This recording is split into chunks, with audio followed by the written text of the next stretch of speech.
What's going on, everybody? Today we're going to put insulation in the 16-foot garage door. So the first thing that you guys need to do, obviously measure what size garage door you have. This one's 16 feet wide. If you have a double or a 2-car or 2.5-car garage, you're going to end up needing 2 kits. If you have a single, I think you can get by with just one. So what you need to do is figure out obviously the height and width of your garage door. This one's a 16 foot wide by 7 foot high. So I figured out that I needed 2 of these kits.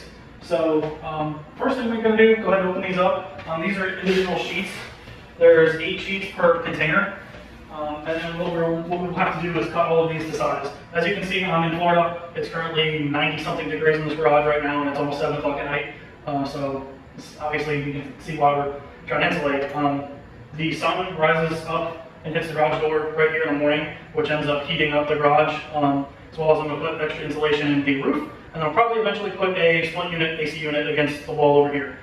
So to try and keep some of the heat from building up throughout the day, we're going to go ahead and do this. Like I said right now, it is 7 o'clock and it is 90 degrees exactly according to my garage door. So I guess let's get started. Alright, so here's the kit. Go ahead and using this brand, and then there's the instructions there. Basically you need a straight edge utility knife, tape measure, and safety glasses, probably not a bad idea. So there's that. These panels are a little under, or a little over an inch thick. They are pretty much the exact width of from here to here, but each panel will need to be trimmed because this isn't exactly 21 inches or 21.25 inches. Some of these insulation kits, you can see the little grooves cut in here. This is to make it easier when you bend them and put them inside underneath all of these the garage door panels, so they bend a little bit easier without cracking. So I guess let's go ahead and break these open and start measuring. So I will say on the back of these, there's like a little hard plastic. The smooth side ends up facing you. So all the cut edges, you go to bend them, it kind of helps you bend in a little bit and you can kind of get it underneath that lip. The first thing we'll need to do is we'll need to measure between here and here.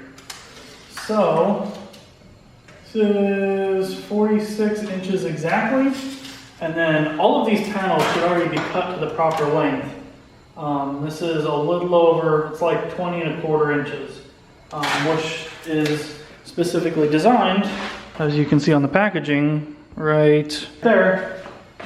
Right here, it is 20.25 inches by 54. I'm assuming 54 is without these. These already have little foam inserts in between them, as it is, and then 1.25 inches thick. Alright, so we've got our panels laid out here. These bend up a little bit because they've been in a package. But what we will do, measure 46. It's right here. Another one right there. And then we'll take straight edge.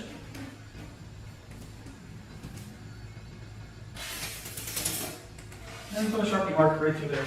Keep in mind, we're doing this on the side that is going to be facing the garage door. I would suggest not putting the Sharpie marker on the other side because then you're going to see it. So just keep that in mind. I'm actually going to try a saw and see how that works. I'm going to go give this saw a try and see how this will work. Actually worked pretty well. In the instructions it says to use a razor blade, but the saw actually worked decently well. So I guess we'll go with that. Go with this. Let's put this up in here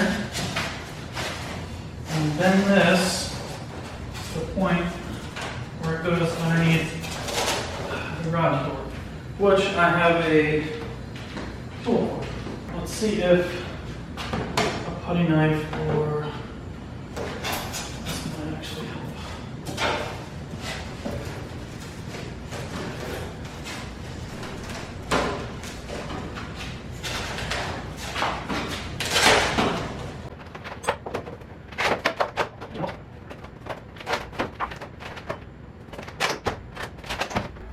Alright, we have our first panel in. That's pretty snug. There's a little itty gap right there, but that's not a big deal.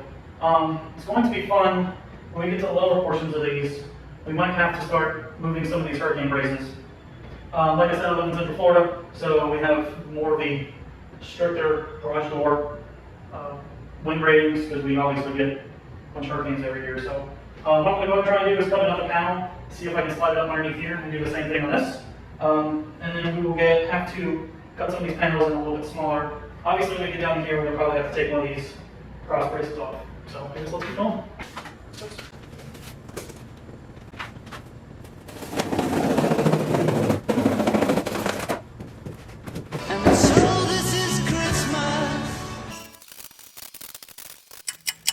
Alright, so we're chugging along still. I got the bottom row to go. I had to take off the blocks on each side, as well as this bottom support beam to try and get the last couple in. Alright guys, so that's pretty much it. Obviously as you go down further, you get better at this, which is quite apparent by this panel right here, which is kind of loose. But, you know, when you get down here, nothing moves.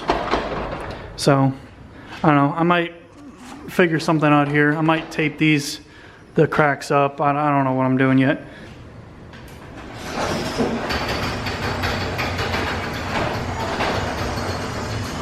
Alright, so as you can see, for sure, you need to upgrade the garage door springs. Adjusted. Because this is struggling to get up. So that's first thing you're gonna do, you know, when this is over. But yeah, for sure, you guys have to have your garage door springs adjusted because this is about, I would say probably 10 pounds heavier.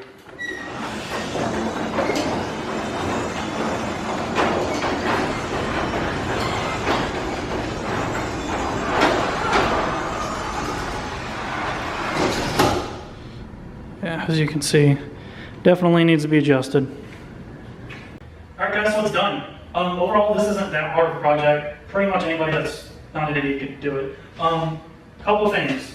So, just little tips. When you're cutting these panels, measure and then cut them about 1/8 of an inch wider than they need to be, so they fit nice and snug, so you don't have a panel like this where it's loose. I think this is the only one that's actually really loose.